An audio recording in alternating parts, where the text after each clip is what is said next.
సమాచారం కోసం 95 న్యూస్ ఇప్పుడు యాప్లో మీ ముందుకు వచ్చింది. వెంటనే డౌన్లోడ్ చేసుకుని న్యూస్ అప్డేట్ తెలుసుకోండి. ప్రతి క్షణం ప్రజాక్షేమం కోసం.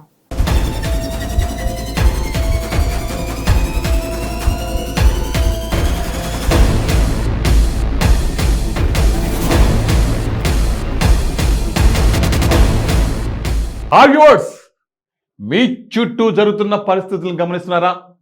అంతా బాగుందా? అలా అని అప్రమత్తంగా లేకుంటే అంతే సంగతులు. గుడిలో లింగాన్ని మింగే మోసగాళ్ళు మీ చుట్టూ తిరుగుతున్నారు. ఆదమరిస్తే ఆవులించకుండానే పేగుల్ని కత్తిరించుకునే కంత్రిగాలు ఉన్న సమాజం ఇది. అందుకే మోసగాళ్ళ నుంచి, నేరాలు, నేరస్తుల నుంచి మిమ్మల్ని జాగ్రత్త పరిచే మా ప్రోగ్రాం క్రైమ్ అలర్ట్.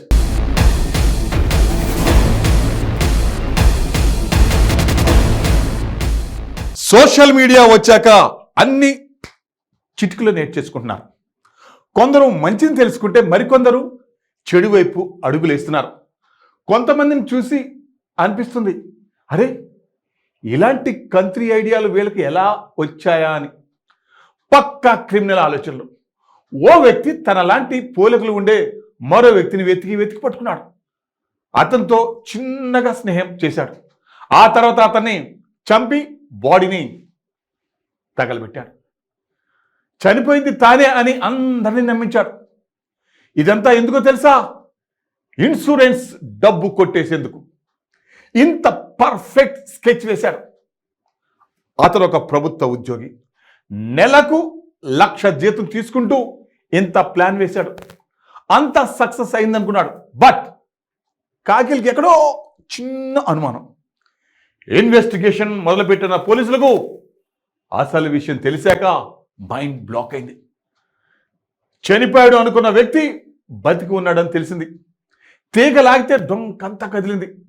ఇదంతా ఫ్యామిలీ డ్రామా అని తెలిసింది. చాకచక్యంగా నిందితుడిని పట్టుకున్నారు. ఇన్సూరెన్స్ డబ్బుల కోసం ఆడిన ప్లాన్ రివర్స్ అయ్యి ఫ్యామిలీ మొత్తం జైల్లో చెప్పకూడు తింటున్నారు. అన్యాయంగా ఓ కూలి పని చేసుకునే బ్రతికేవాడిని, ఓ అమాయకుడిని అతి కిరాతకంగా చంపేశారు. ఈ ఘటన ఎక్కడ జరిగిందో తెలుసా?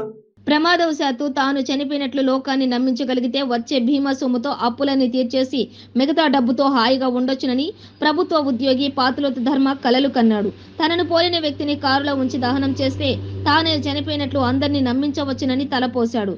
ఇందుకు ఏడాది నుంచే పకడ్బందీగా పథకం వేసి మరీ అమలు చేశాడు. చివరికి అరెస్ట్ అయి కుటుంబ సభ్యులను కూడా కటకటాల్లోకి నెట్టించాడు. మెదక్ జిల్లా టెక్మాల్ మండలం వెంకటాపూర్ గ్రామ శివార్లో ఈ నెల 9న కారు దహనం కేసును పోలీసులు ఛేదించారు.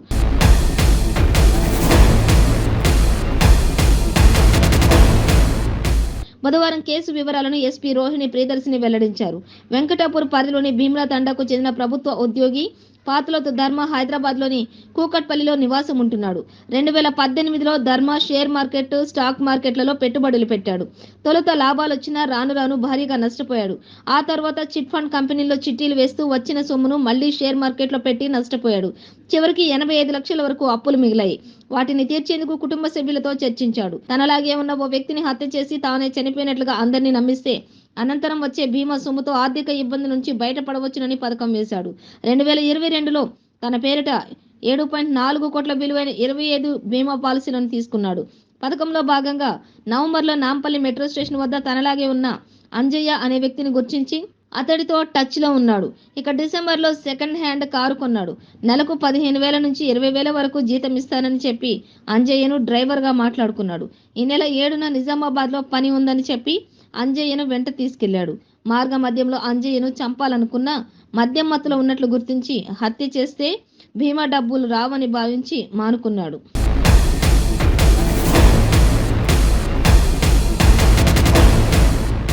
అదే రోజు ధర్మ అక్క కొడుకు శ్రీనివాస్తో కలిసి అంజయ్యను నిజామాబాద్లోని స్టార్లైట్ లాడ్జికి తీసుకెళ్లాడు.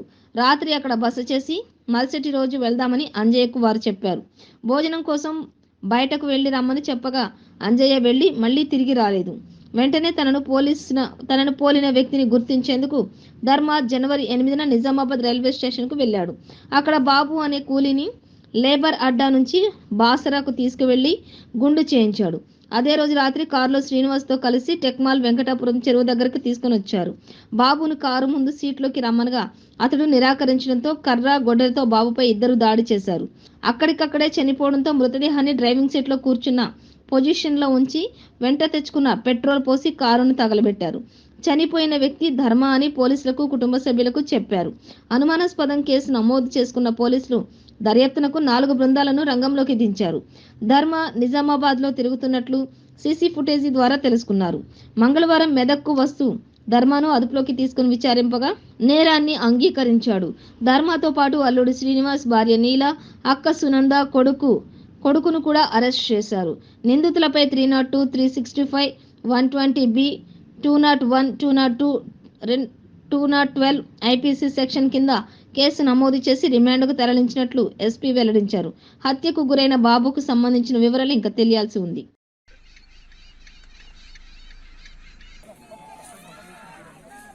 సంపాదించాలి, ఎక్కడ డబ్బులు ఎక్కువ వస్తుంది అని ఒక రీసెర్చ్ చేస్తుంటే ట్రేడింగ్ లో చాలా ఎక్కువ డబ్బులు వస్తాయి అని చెప్పి ఎవరో చెప్పడం వల్ల ఆన్లైన్ ట్రేడింగ్ మొదలు పెట్టాడు. యాక్చువల్లీ స్టాక్ ఎక్స్చేంజెస్ లో ఆన్లైన్ ట్రేడింగ్ మొదలు పెట్టాడు. దాంట్లో ముందు అతనికి చాలా ఎక్కువ ప్రాఫిట్స్ వచ్చినాయి. బట్ డ్యూ టు కోవిడ్ తర్వాత యుక్రెయిన్ వారు ఇదన్నీ వల్ల అతనికి చాలా లాసెస్ పడినాయి. సో లాసెస్ వచ్చినప్పుడు అతను ఎలా అయినా ప్రాఫిట్ గా కన్వర్ట్ చేయాలని అనుకొని మళ్ళా చిట్టీలు వేయడం, చిట్టీల నుంచి ఒక 2 months కే డబ్బులు తీసుకొని ఆ డబ్బుల్లో మళ్ళా ఆన్లైన్ ట్రేడింగ్ లో వేయడం, ఎలా అయినా ప్రాఫిట్ చూసేయాలి అని చెప్పి ఒక ఉద్వేగంతో అది చేయడం జరిగింది. మళ్ళా చీటీలు తీయడం, అది కట్ అవ్వకపోకుండా ఉండడం, తర్వాత మళ్ళా ట్రేడింగ్ లో పెట్టడం, దాంట్లో లాస్ పడడం, దానివల్ల అతనికి ఆల్మోస్ట్ 85 lakhs వరకు అప్పులు తర్వాత చిటీలకు కట్టడానికి అలాంటిది అని వచ్చింది. సో దాని తర్వాత చాలా డిప్రెషన్ లో పోయాడు. తర్వాత ఫ్యామిలీ మెంబర్స్ తో పాటు డిస్కస్ చేసినప్పుడు, తర్వాత ఫ్యామిలీ మెంబర్స్ తో పాటు రిలేటివ్స్ తో పాటు మాట్లాడినప్పుడు ఏదైనా ఒక దారి తీసుకొని ఈ అప్పులని కట్టాలని ఒక దారికి వచ్చారు. ఆ దాంట్లో ఒక దారియే ఎవరైనా ఇతను లాగానే ఎవరైనా ఉన్నారంటే అతను పట్టుకొని అతను చంపేసి ఇన్సూరెన్స్ క్లెయిమ్ చేయాలనేది ఒక ఐడియా వచ్చి వాళ్ళకి అందరికీ వచ్చింది. అలా చేయాలి అని చెప్పి A1 to A4 వరకు కూడా, తర్వాత JCL వరకు కూడా ఇది కాన్స్పిరసీ వచ్చి 1 year ముందు నుంచి ఈ ప్లాన్ జరుగుతున్నాయి. సో ఈ ప్లాన్ స్టార్ట్ చేసినప్పటి నుంచి ఇతను ఆల్మోస్ట్ 25 ఇన్సూరెన్స్ పాలసీస్ తీసుకున్నాడు. ఆల్మోస్ట్ 7.4 crores వర్తుల ఇన్సూరెన్స్ పాలసీస్ రీసెంట్ గా తీసుకున్నాడు. తర్వాత నవంబర్ మంత్ లో అరౌండ్ నవంబర్ 2022లో నాంపల్లి మెట్రో స్టేషన్ లో ఒక అతను వెతకడానికి, ఇతను లాగానే ఎవరైనా ఉన్నారా అని వెతకడానికి డైలీ డ్యూటీ అయిన తర్వాత పోయి చూడడం రావడం అలా మొదలు పెట్టాడు. సో నవంబర్ లో అతనికి ఒక అంజయ్య అనే ఒక లేబరు అతనికి కనబెట్టాడు. సో కనపట్టిన తర్వాత అతనికి నిజామాబాద్ లో ఉన్న మ్యాంగో ఫామ్ లో నాకు పని ఉన్నాయి, అక్కడ తీసుకుపోయి పని ఉంటాయి అని చెప్పి పెట్టాడు. తర్వాత ఇదన్నీ చేసినప్పుడు డిసెంబర్ మంత్ లో ఒక హోండా అమేజ్ వెహికల్ కూడా దీనికోసం తీసుకొని 6th నాడు భార్యను తీసుకొచ్చి ఇంట్లో వదిలేసి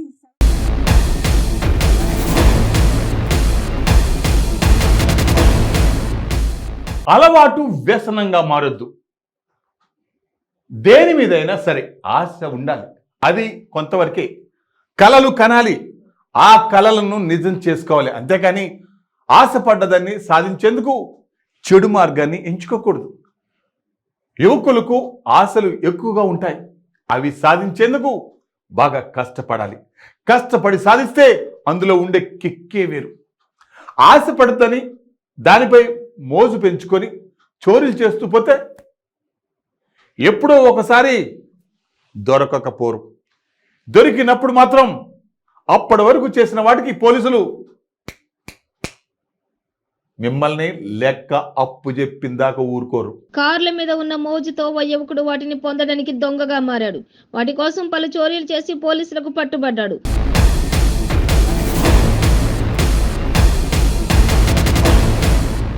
తాళం వేసిన దుకాణాల్లో చోరీలకు పాల్పడే అంతర్జిల్లా నిందితుడిని అనంతపురం 3 టౌన్ పోలీసులు సిసిఎస్ పోలీసులు పట్టుకున్నారు.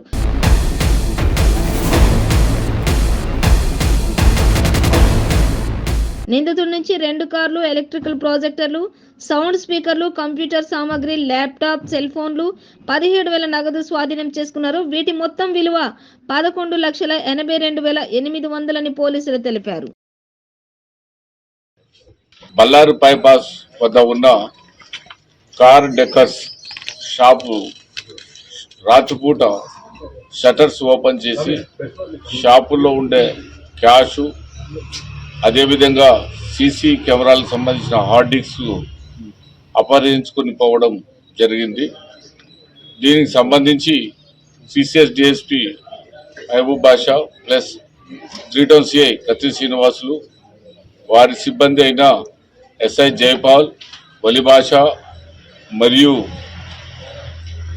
సిసిఎస్ క్రైమ్ పార్టీ కానిస్టేబుల్స్, అదేవిధంగా 3 టౌన్ సంబంధించిన కానిస్టేబుల్స్ అంతా కలిసి ఈ నేరాలు ఎట్లా జరిగినాయన్న దానిపైన చర్చించుకునే సమయంలో రాబడిన సమాచారం పైన ఈరోజు 3 టౌన్ సిఐ కత్తి శ్రీనివాసులు ఒక పేరు మోసిన షటర్ అఫెండర్ అయిన కరటూరి సాయి సూర్యతేజ అను అతన్ని అరెస్ట్ చేయడం జరిగింది.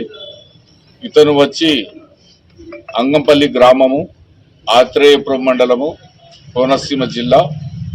ఇతను చిన్ననాటి నుండి నేరాలకు పాల్పడడం జరుగుతుంది. ఇతనికి చిన్నతనం నుండి సొంతంగా కారు యజమానిగా ఉంటూ లాంగ్ డ్రైవ్ చేయాలనే ఒక కోరికను ఎక్కువగా ఉండేది. ఈ క్రమంలో అతను ముందుగా తన జీవితాన్ని స్పిన్నింగ్ మిల్లో కూలీగా బాల నేరస్తుడిగా స్టార్ట్ చేసి క్రమంగా ఇతను షాపులు అంటే దుకాణాలకు వేయబడిన తాళాలు పాల్గొట్టి అందులో ఉన్న క్యాష్ను, లేదా సినిమా థియేటర్ల దగ్గర బుకింగ్ రూమ్లలో ఉండే క్యాష్ను, లేదా కార్ డెకర్స్లో సంబంధించిన క్యాష్ను, అదేవిధంగా రీసేల్ కొరకు కార్లు ఎక్కడైనా పెట్టుకుంటే వాటిని కార్ షెడ్ల నుంచి కార్లను దొంగిలించుకుని పోవడము, ఈ విధంగా నేరాలకు పాల్పడుతూ ఇప్పటికీ ఇతను చిన్ననాటి నుంచి దాదాపుగా 25 కేసుల్లో జూనియర్ క్రిమినల్ నుంచి ఇప్పటి వరకు నేరాల్లో పాల్పడడం జరిగింది. ఇతను ఇంతకుముందు గుంటూరు జిల్లా, నెల్లూరు జిల్లా, east Godavari, west Godavari, Rajahmundry, Tirupati, Ravulapalem, Alamuru, Kothapeta, Eluru, Visakhapatnam, Rajahmundry police స్టేషన్లలో దాదాపుగా 25 కేసుల్లో అరెస్టు కాబడి జైలుకు పోయి వచ్చి తిరిగి తన నడవడికలో ఎలాంటి మార్పు లేకుండా నేరాలకు పాల్పడడం జరుగుతూ ఉంది. ఈ క్రమంలో ఇతని వద్ద నుండి మన అనంతపురం 3 టౌన్ సిఐ కత్తి శ్రీనివాసులు వారి సిబ్బంది ఈరోజు 2 కార్లను, ఒకటి మారుతి డిజైర్, ఇంకొకటి మారుతి రిడ్జ్ కార్లను స్వాధీనపరచుకోవడమైనది. అదేవిధంగా సదరు కార్లలో ఉంచిన దొంగతనం చేయబడిన దాదాపుగా